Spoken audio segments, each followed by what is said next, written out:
Modern Times marked the last screen appearance of the Little Tramp, the character which had brought Charles Chaplin world fame and who still remains the most universally recognised fictional human figure in history. The world from which the tramp took his farewell was very different from that into which he had been born 2 decades earlier, before the First World War. Then he had shared and symbolised the hardships of all the underprivileged of a world only just emerging from the 19th century. Modern Times found him facing very different predicaments in the aftermath of America's Great Depression, when mass unemployment coincided with the rise of industrial automation. Chaplin was acutely preoccupied with the social and economic problems of this new age. In 1931, he had left Hollywood behind to embark on an 18-month world tour. In Europe, he had been disturbed to see the rise of nationalism and the social effects of the Depression, of unemployment and of automation. He read books on economic theory and devised his own economic solution, an intelligent exercise in utopian idealism based on a more equitable distribution not just of wealth but of work.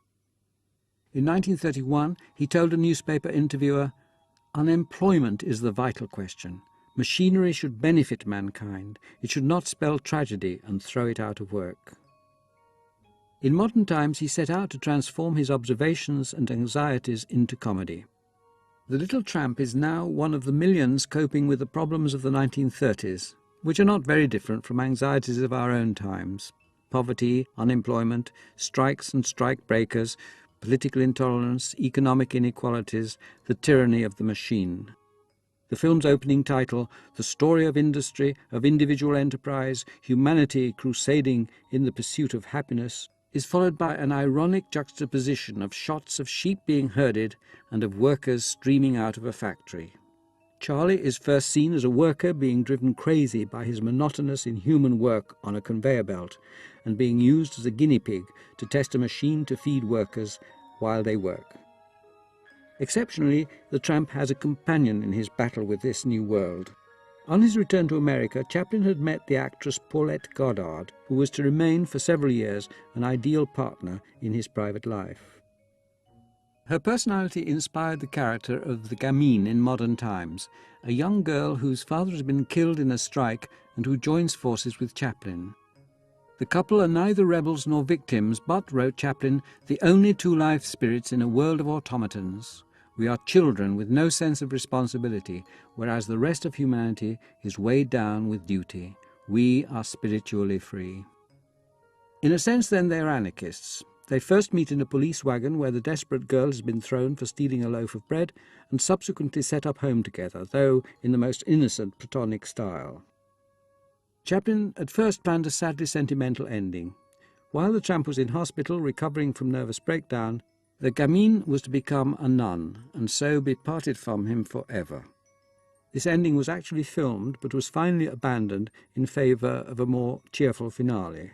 A title says, "We'll get along," and the couple, arm in arm, set bravely off down a country lane towards the horizon. By the time Modern Times was released, talking pictures had been established for almost a decade. Till now, Chaplin had resisted dialogue, knowing that his comedy and its universal understanding depended on silent pantomime. This time, though, he weakened to the extent of preparing dialogue and even doing some trial recordings. Finally, he thought better of it, and, as in City Lights, uses only music and sound effects. Just at one moment, though, his voice is heard. Hired as a singing waiter, he is obliged to stand in for the romantic tenor. He writes the words on his shirt cuffs, but these fly off at the first dramatic flourish, so that he is obliged to improvise the song in a wonderful mock-Italian gibberish. Chaplin's voice had already been heard on radio and in at least one newsreel, but this was the first and the only time that the world heard speech from the Little Tramp. Apart from this indecision over sound and the changed ending, the shooting seems to have been fairly untroubled and, by Chaplin standards, comparatively fast. As he had done for City Lights, Chaplin composed his own musical score and gave his arrangers and conductors a harder time than usual, with the result that the distinguished Hollywood musician Alfred Newman walked off the film and had to be replaced. Modern Times became the victim of a strange charge of plagiarism. The Franco-German firm of Tobis claimed that Chaplin had stolen ideas and scenes from another classic film about the 20th century industrial world, À nous la liberté, directed by René Clair. Their case was weak, and Clair, a great admirer of Chaplin, was deeply embarrassed by it. Yet Tobis persisted and even renewed its claims in 1947 after the Second World War. This time the Chaplin studio finally agreed to make a modest payment, simply to get rid of the nuisance. Chaplin and his lawyers were convinced that the determination of the German-dominated company was revenge for the anti-Nazi statement of the great dictator. Happily for the world, Tobis failed in their original demand to have Chaplin's film permanently suppressed. Instead, Modern Times remains as a commentary on human survival in the industrial, economic and social circumstances of the 20th century. It is still as relevant in human terms for the 21st century.